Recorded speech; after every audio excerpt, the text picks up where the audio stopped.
For those of you that don't know, Kratom is a highly controversial drug. And let me point out, Kratom is a plant. And just because something is natural and it's a plant does not mean it's not a drug. Okay, so let's get that clear. Kratom, although it is a plant that grows naturally in Indonesia, primarily in Indonesia, that's where most of it is getting shipped in from. It is a drug.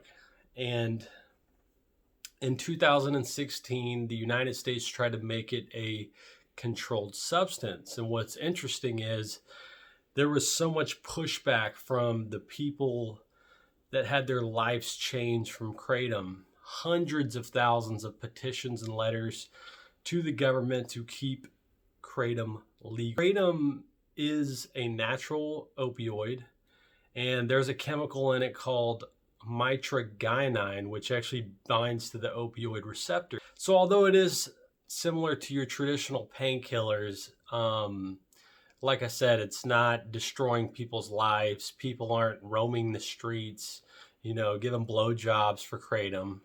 It's just not like that. And in the dosage range that they recommend, which is 1 gram to 10 grams, you are not going to get high, and you should not feel high. Now, before I really dive in, I have to say I'm not a medical doctor. I have no medical background. I am not recommending anyone take Kratom. I'm not recommending anyone ingest anything. But if you're going to ingest Kratom, regardless of what I say, there is a dosage guideline between 1 and 10 grams. People have to find their sweet spot.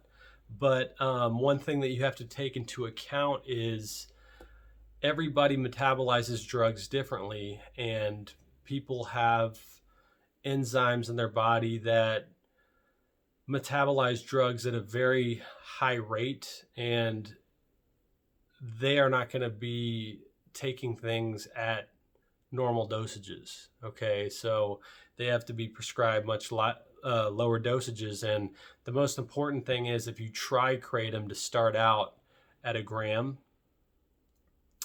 and to not go over 10 grams. Okay, so my experience with Kratom, in the lower dosages, I've never taken 6, 7, 8, 9 grams. I think the most I've ever taken was at once 4 grams. Now, a lot of people say if you take the low dosage, you feel like really stimulated and active. If you take the higher ones, you feel more sedative, and that's where more of the painkiller effects come in. I did not experience that. I felt relaxed, and I did feel the pain-killing effects at any dosage. It didn't matter if I took 1, 2, 3, 4, 5. The more I took, obviously, the more sedated I felt, and the more effects I got on the pain-killing aspects.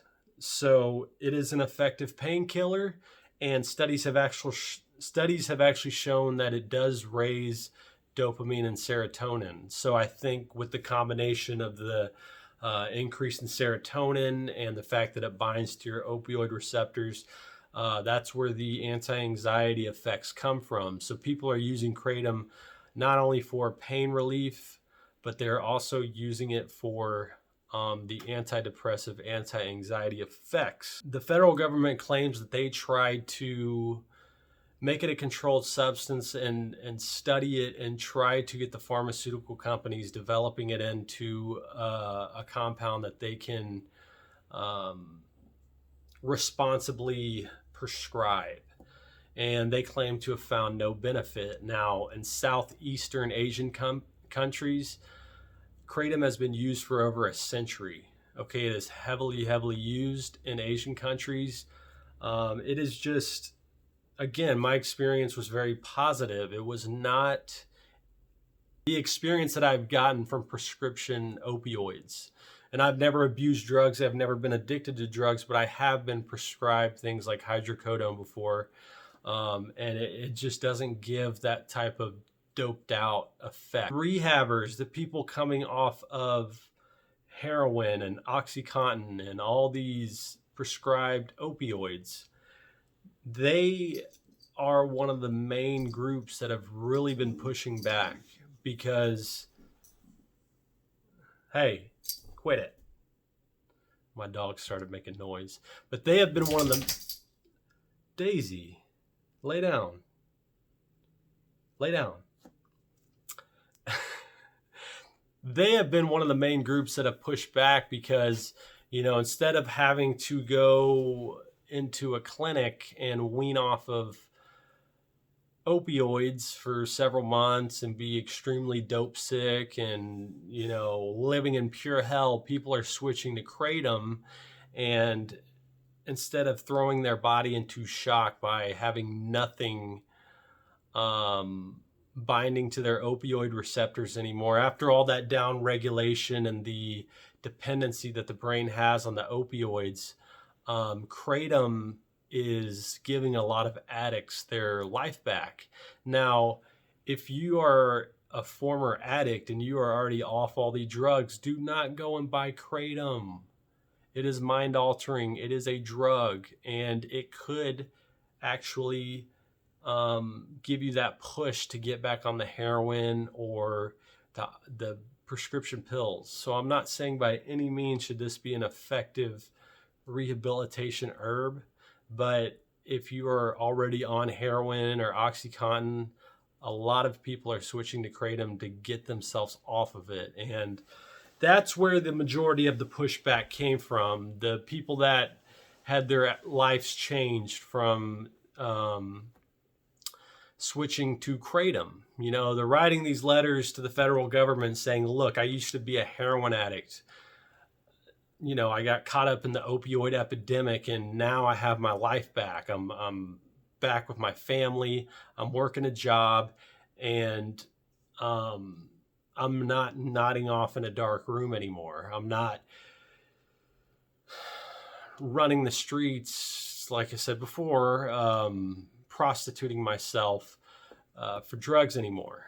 It is essentially destroying the cravings that they have. But what, you know, the controversy that I would say around that is you're really not supposed to, you know, be consuming mind altering substances when you're in recovery. But my thing is, if you are coming cold turkey off heroin or handfuls of Percocets every day, and you're just taking Kratom, I see that as something that's very positive. Even though I'm not recommending anything, and you should only follow your doctor. What a lot of people that are addicted to opioids do is they switch to a drug called methadone. And methadone is a very powerful drug. And the reason why it stops the opioid withdrawal is because it binds to the opioid receptors, and it's a very powerful drug. So anybody that has not abused their opioid receptors and they were to take methadone, they would get very high. And a lot of people stay on methadone for many years, and now they have Kratom. But the plan is, when you start methadone, you're supposed to start the methadone, then go down to the Subutex, and then wean yourself off the Subutex. But a lot of addicts don't do that. They just stay on the methadone, and methadone is a very powerful drug. So this has been a good alternative to the people that are hooked on methadone and can't get off. So I'm going to get into why I believe it hasn't gotten banned yet. My personal opinion on it. I think that when they tried to ban it and the pushback happened, the federal government knows that they let the opioid epidemic get out of control.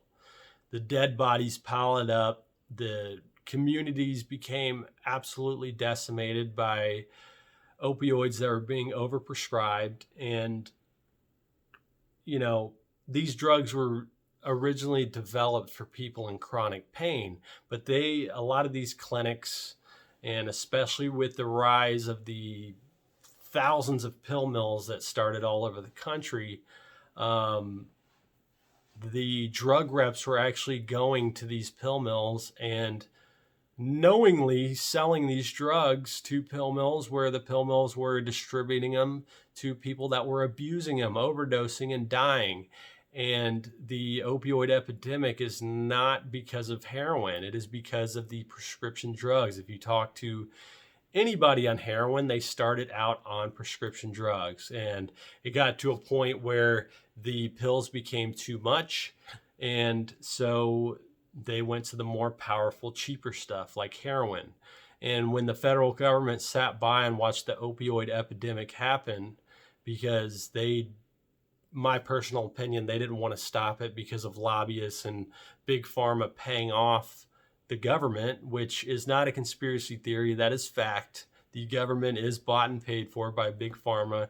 It is $1 trillion industry, and money corrupts absolutes. That is a fact. And when you have an industry that is bringing in so much money, they would not be bringing in nearly the amount of money that they bring in if they were prescribing it for the reasons that it got passed through for, like chronic pain.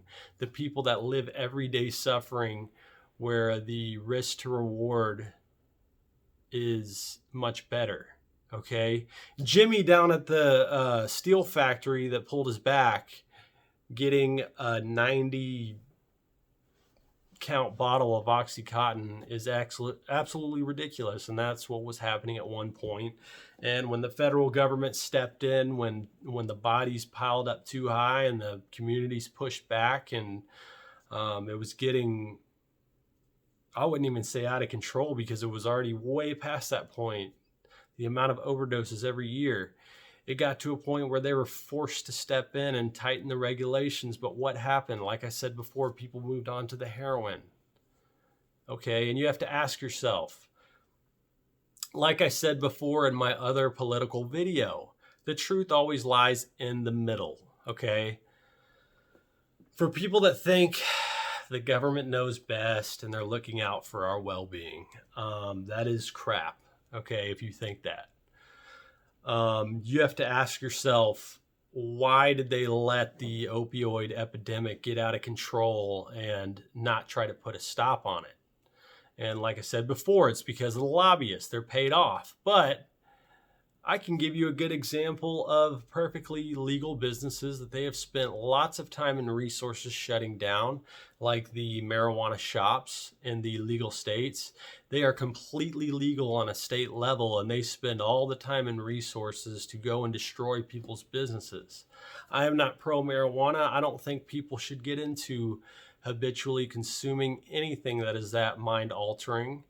And, you know, if you're in chronic pain or you have some issue that you're really struggling with and you need the marijuana, then go ahead, go at it. But I'm personally not an advocate for marijuana, but you have to ask yourself, why is the federal government spending so much time and resources destroying legal businesses, and they let the opioid epidemic get completely out of control? And if you don't think they let it get out of control, while the bodies were stacking up, and Purdue Pharma, who is the creator of OxyContin, were making billions of dollars a year, billions with a B.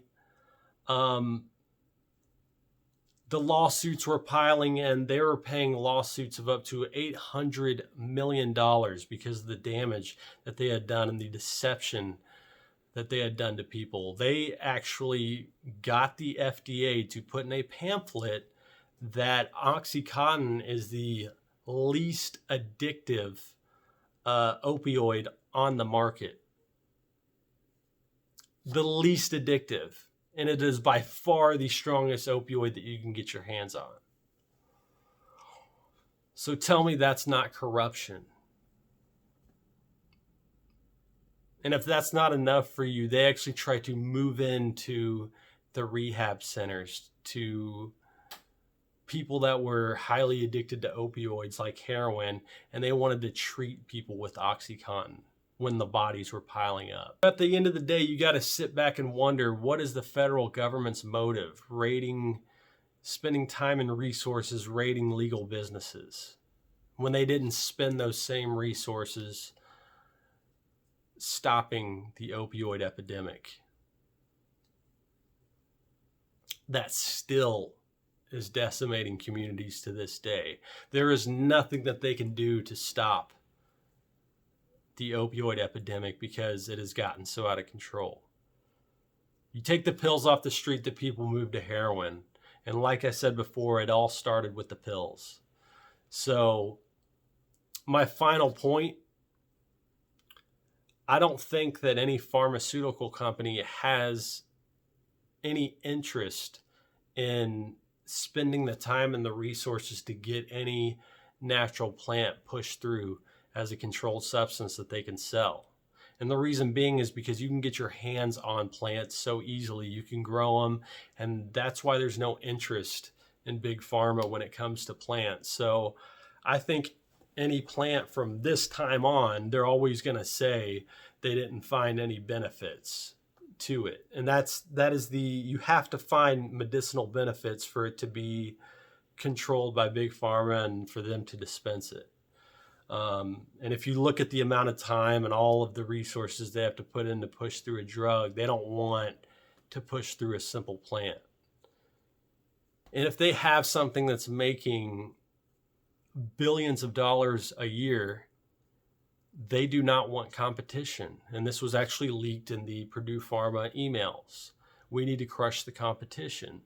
Well, when people are switching to marijuana for chronic pain and people are switching to Kratom for chronic pain, they are the competitors to Big Pharma.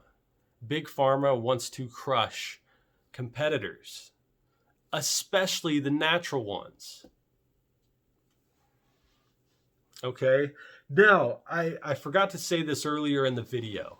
Kratom, a lot of people will buy it at local smoke shops, and I want to warn you about that because there's a lot of grimy smoke shops that buy Kratom online, which for people that do buy Kratom, it needs to be bought online by a high quality supplier because they're doing the same thing at the smoke shops. Why would you buy from a middleman when you can buy directly from the supplier? You're either going to get a good quality batch from the smoke shop and it's going to be marked up. That's the most ethical way to do it. But I have heard people trying Kratom and not feeling any effects from that. If you are trying Kratom and you are not feeling any effects, you have either very low quality Kratom or it is cut Kratom. And what cut Kratom is these grimy smoke shops are treating it like a drug, and they're basically pouring the Kratom into a bag and then they're mixing it with a bunch of fillers. So you have to be careful at that. I wouldn't say that there's a big risk of it being laced because it's so freaking cheap. Like you can get a couple ounces for like $20. And like I said, I only like taking a gram at a time when I do take it. There's not a lot of incentive to lace it. You know, at the end of the day, if they're going to lace it with real opioids, it's going to be too expensive. So I can't see that happening. You just have to make sure that you're getting high quality Kratom. So if, like I said, if you don't feel it, if you don't feel the benefits, then you need to look into the source. Look into a new source of Kratom. So that's really all I got to say on it. Please subscribe. Don't just watch this video and not subscribe. When I get to 1,000 subscribers, I will be giving back. So whether it's gift cards, you know, whatever you guys want, I'm going to come up with something fun. And even if you don't like me, you can benefit by following me to 1,000 subscribers. So please subscribe. And I'm actually going to be going on a trip for a week. So it's going to be a little while until I post again, but I'll see you guys next time.